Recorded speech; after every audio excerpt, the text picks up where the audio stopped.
പ്രിയമുള്ളവരെ, 266 ദിവസം മത്തായിയുടെ സുവിശേഷത്തിൻ്റെ വചനവായന ഇന്ന് പൂർത്തിയാവുകയാണ്. നമ്മൾ ഈ അവസാനത്തെ 2 അധ്യായങ്ങളിൽ വായിച്ചത് രാജാവിൻ്റെ കിരീടധാരണം, രാജാവിൻ്റെ പീഡാനുഭവം, മരണം, രാജാവ് വിജയത്തോടെ ഉത്ഥിതനായി മടങ്ങി വരുന്നത് എന്നിവയാണ്. നമ്മുടെ കർത്താവിൻ്റെ ബലഹീനതയുടെയും നിസ്സഹായതയുടെയും പ്രതീകമായിരുന്നില്ല കുരിശ്. കുരിശ് അവിടുത്തെ സിംഹാസനമായിരുന്നു. ഈ കുരിശിലാണ് അവിടുന്ന് തൻ്റെ രാജത്വത്തിൻ്റെ വിളംബരം നടത്തിയത്, എല്ലാം പൂർത്തിയായി എന്ന് ഉച്ചരിച്ചത്.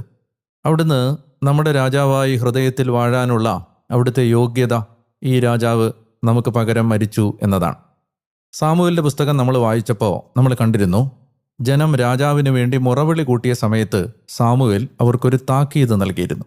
ആ താക്കീതനുസരിച്ച് സാമുവേൽ അവരോട് പറഞ്ഞത്, നിങ്ങൾക്കുള്ളതെല്ലാം രാജാവ് എടുക്കും, നിങ്ങളുടെ വിലപ്പെട്ട